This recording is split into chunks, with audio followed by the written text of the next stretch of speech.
قدرمنو لیدونکو سلامونه، نیکی هیلې. تیمورشاه کمال یم. شاعر او کتاب خپرونه ده. لکه څنګه چې تاسو ته معلومه ده، پیاوړي لیکوال پښین په هر اتوار د ستړي پښتون پیج لخوا تاسو ته د کتاب تعارف او یو شاعر متعارفه کوي. نو په همدغه سلسله کې پیاوړي لیکوال نن یو ځل بیا تاسو ته د یو کتاب انتخاب کړی دی. په دې کتاب کې به تاسو بیلابیل اشعار واورئ. پیاوړي لیکوال دا هڅه او کوشش دی چې تاسو ته کتابونه د سویلي پښتونخوا ورک او پټ شاعران چې ولس ته نه دي معلوم یا یې ولس نه پیژني له تاسو سره معرفي کړي او په تاسو یې وپیژني. او تاسو بیا یو کار وکړئ چې کوم کتابونه موږ تاسو ته معرفي کوو هغه کتابونه لاسته راوړئ، په قاعده یې ولولئ، مطالعه یې کوئ. د دې شاعرۍ څخه که د تاریخ وي، که د فلسفې وي، که د افسانې وي، نو د خپلې ژبې سره به مو مینه هم پیدا سي او دغه پښتو ژبه به وده او ترقي هم وکړي او موږ او تاسو به د خپل وطن او د خپلې علاقې لیکوال او شاعران هم وپیژنو او د هغه سره به بلد سو. نو لکه څنګه چې تاسو ته معلومه ده، د نورو ورځو په شان یو ځل بیا نن زما سره پروفیسر فیض محمد شهزاد صاحب او ډاکټر اسمت الله ترین صاحب تشریف فرما دي. نن به موږ و تاسو ته د یو ډیر خوندور صوفي شاعر چې د پښین د وطن د علاقې ګنګلزۍ اوسېدونکی دی او په خټه سید دی، محمد حسن ضیا، د ده د کتاب نوم دی کشف الاسرار.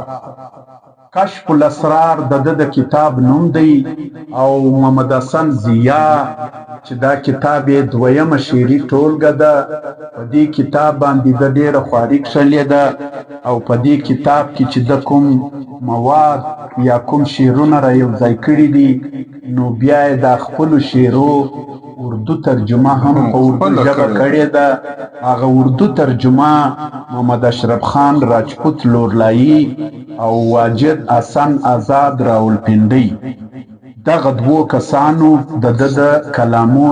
ترجمه کړې ده او دا ترجمه منظوم نه ده، دا نثري ترجمه ده چې د ده د اشعارو په مفهوم باندې یعنی مقصد یې دا دی چې د محمد حسن ضیا په شاعري باندې اردودان خلک، اردو ویونکي خلک د ده په شاعري باندې اصل مقصد چې دی څه وایي په هغه باندې پوه کړي. نو د کتاب نوم دی کشف الاسرار، شاعر محمد حسن ضیا. ټلیفون نمره یې ده 0301 322 300 0301 3721 چاپکال 2011. خپرونکی سمیع الله امین الله، مسجد عبدالله فال او جنا روډ کوټه. چاپ شمیر 1500. کمپوزر حافظ رحمت نیازی او کمپوز ډیزاین قاسم کمپوز اداره کوټه. چاپ ځای یونایټډ پریس. بیا 150 کلداري او دغه کتاب تاسو ترلاسه کولی شئ. د دې کتاب د ترلاسه کولو لپاره درکونه دي سکام ادبي اکیډمۍ سبزل روډ کوټه، صحاف نشریاتي مؤسسه کاسي روډ کوټه، غزنوي خپروندویه ټولنه جنا روډ کوټه. دغه کتاب تاسو د دغه درو ځایو څخه ترلاسه کولی شئ. ضیا صاحب چې په دې دغه کې کتاب کې خپل کوم کلامونه لیکلي دي هغه به موږ و تاسو ته وړاندې کړو. تر ټولو وړاندې زه شهزاد صاحب ته ورځم او پر دې کتاب باندې د شهزاد صاحب نظر اخلم. محمد حسن ضیا صاحب چې د ګنګلزۍ اوسېدونکی دی، تاسو سره تعارف او پیژندګلو او ملاقات هم شوی دی. صوفیانه شاعر دی. اسکول صوفیزم یا صوفیانه کلام چې دی د دنیا یو ادب چې دی هغه د صوفیزم څخه خلاص نه دی نه بالکل بلکې که موږ د شاعري په تاریخ وګورو د ادب په تاریخ وګورو ګرځه صوفیانه را روان دی او صوفیانه بیا د ځان بنیاد د ادب هم د صوفیزم سره یعنی د صوفیزم یو داسې عنوان دی یو داسې لاره ده نه چې د هر چا چې کوم دی هغه ورسیږي نه بلکې که زه دا ووایم چې دا د بصیرت لاره ده نه چې موږ ته ورته وایي تھرډ آی یعنی درېیمه سترګه او د درېیمې سترګې خلګه اوس هم شته په یعنی د یورپ شاعري چې کومه ده یا د یورپ ټولنه چې کومه ده هغه هم د صوفیزم څخه خلاصه نه ده بالکل او بیا پښتانه خو ګسره را روان ګرسره صوفیان دي رحمان بابا باندې زموږ مستر رحمان بابا چې د دې کشف الاسرار د لازمه وزین ته وای لکه مخکې مقتدي شاته امام دي لکه مقتدي شاته امام دي دا ستاپ چې ما کړی اقتدا ده ماشاءالله نو اوس دا څومره وضاحت غواړي یا د رحمان بابا یو بل شعر زما په ذهن کې راغلی چې په یوه قدم تر عرشه پورې رسي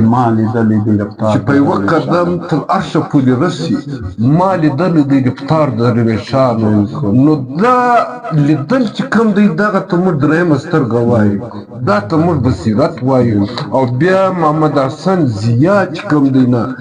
سید او د ګاګلزۍ اوسېدونکی او د ګاګلزۍ یو داسې شاعر چې تر څو ژوند وي د هغه شاعري به پر چې کومه د ژوندۍ وي لکه محمد رسول فریادي د هغه د صحبت سړی هغه یو ځای وایي پښتنې ستا د عصمت په پاک پړوني پښتنې ستا د عصمت په پاک پړوني په رښتیا د عابدانو لمونځ روا دی نو اوس د داسې خاورې سره تړلی د داسې شاعر سره اوسېدلی هغه یقینا یو ژوندی نظر لري د ده شاعري د ده د احساساتو لاندې چې کومه ده هغه د ده د احساساتو ترجماني کوي او د ده د هر چا خپل یو احساسات دي نه او دی د صوفیزم د لارې بیا عالم دی د علم سره تړلی د مسجد سره تړلی د مدرسې سره تړلی بلکې د خانقاه سره تړلی څوک د هغه به شعر ته کم د چا نظر ځي کم د چا رسایي کېږي ما غوندې مانده څوک به نه خو صوفیزم اوس د لفظ څوک چې کوم دی نه یعنې دا یو داسې اصطلاح ده نه پر دې چې سړی څومره وږی ما چې در کومه ځای پورې ویلې ده نه چې دا صوفي او صوف چې کوم دی دا یو بوټی دی نه او د دغه صوف لباس چې به کومونه دا به د صوفیانو اغوستی دا به پر دا وجود چې کوم کلازغی نښتی ځکه دوی دغه لباس پړي چې یوه لمحه هم د الله د یاده څخه غافل نه شي او چې غافل نه شي کلازغی درجلېږي به نه نو د دې باندې څنګه ما او تا وګایېږو زما علم خو ډېر محدوده دی نه نو د صوفیزم څه یا د صوفیانه کلامه څه یا د صوفیانه ادبه څه د یوه قام د یوه ټولنې نه انکار شته بلکې د هغه وجودیت شته د هغه وجود شته د هغه تخلیق شته او دغه محمد حسن ضیا چې کوم دی نه هغه یو عملي صوفي دی عملي عالم دی د علم څخه تړلی دی زه غواړم چې د کلام چې کوم دی نه هغه ته د اورېدونکو لیدونکو سره شعر کې ورته ووایي او هغه خوند واخلي تا د لیدو په هیله ما دي زنځیران شلولي هرې سجدې مې فاصلې دي په خاشاک لړلي ترجمه داسې کوي چې تیرے دیدار کی آس امید لیے میں نے زنجیریں توڑ دی اور میرے ہر سجدے نے ہمارے درمیان فاصلوں کو خاشاک اور تنکوں میں ملا دیا خاشاک تنکوں میں ملا دیا خواہشات و ارادی چی نا امید نکڑے خواهشات او ارادې چې نا امید نکړې ما په زنګو کې لا نظرونه وو پر ځان منلي واه ته دا بیا وایه نظر منل خواهشات او ارادې چې نا امید نکړې ما په زنګو کې لا نظرونه دی پر ځان منلی और दैवाई ची अपनी ख्वाहिशात और इरादों को अगर मेरे मुतालिक हो ना उम्मीद ना कर मैंने तो पंगोड़े ही में खुद पर नजरें मानी थी यानी अपने को राजी यकीनन बना लिया था दाइवा खबर माजरत उस नजर मनल शरीय इस्तिलाह सदा शरीयत वदी तक मुकाम कई पगा दिमान बई यानी नजर यफदा शैद यो खास मकसद दफार दा सलिदो दफार ना पर जान यो नजर मनल अब आगे ची फर्ज कम सयगो मने दई बी अल्लाह लई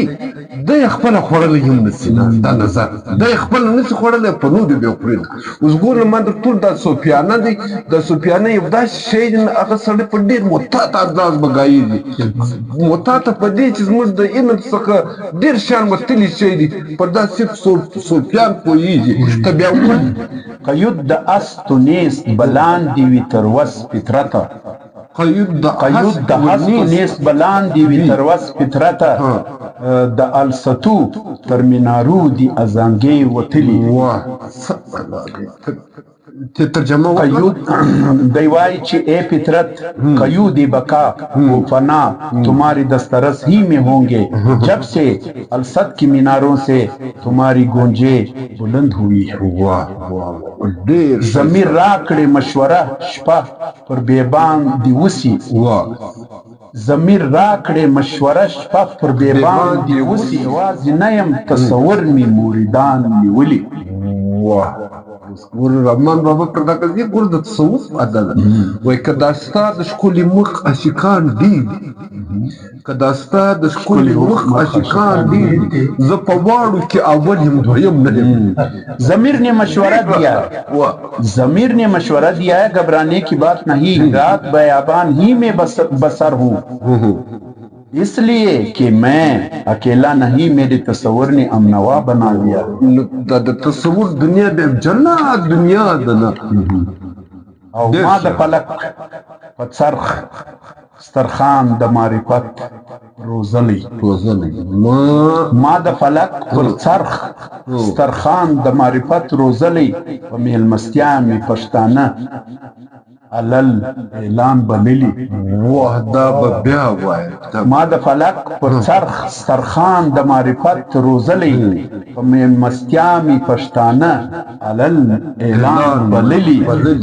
میں نے چرخ فلک پر دسترخوان معرفت کو محفوظ کر لیا ہے اور ضیافت کے واسطے مروان خود آگاہ کو علل اعلان دعوت دے رکھی ہے زکا اسمان یہ پگردش کڑ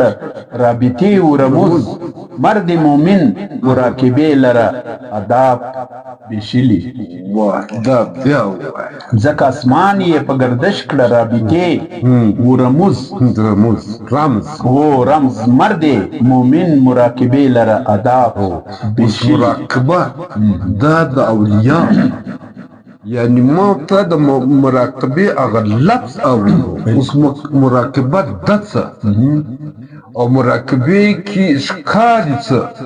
او دا څنګه لوی ریاضت دی نه او ډېر شیان مراقبه د الله سره ترجمہ دا سیدھا چې زمین و آسمان کو اسی کے رابطے اور رموز نے گردش میں ڈال دیا ہے اسی لیے مرد مومن نے مراقبے کے لیے آداب تقسیم کیے ہیں دا خپل آداب چې نه ډېر پناه له څه غواړي چې ځان یدی تراشلی لغړ پناه له څه غواړي چې ځان یدی تراشلی لغړ د امکاناتو حدود ټول دي تر پښو ختلي دا بیا پناه له څه غواړي چې ځان یدی تراشلی لغړ د امکاناتو حدود ټول دي تر پښو ختلي علم تحیر میں پناہ کس چیز سے مانگتا ہے جبکہ پہلے ہی سے اپنے آپ کو بے سر سامان بنا لیا ہے حالانکہ اس سلسلے میں تو امکانات کے تمام حدود پاؤں تلے روند گئے ہیں دا ګور نه د کائنات یقینا وسیع دی پراخ خدا غوړیږي لا لا غوړیږي او بیا دلته د امکان خبره را یعنی هر دوهم لمحه د نوي امکان صحیح او دا د امکاناتو چې کوم ژوند دی نه د امکاناتو چې کوم تصور دی دا د شاعرانو ادیبانو د صوفیانو بنیادي موضوع ده یعنی هر لمحه هر ګړی د هر نوي امکان دی محمد حسن ضیا چې کوم دی ما په ابتدا کې وویل چې دا صوفي دی او صوفي بنسبت تر ما او درته نظر یې وسیع وي په بل یو امکانات دی ویني په بل یو کلام کې وایي ډاکټر صاحب وایي روزه به ماته کړم ستا کور ته نیت لرم درځمه روزه به ماته کړم ستا کور ته نیت لرم درځمه پر بیاس کرشي ثبوت تا ته پیشوم درځمه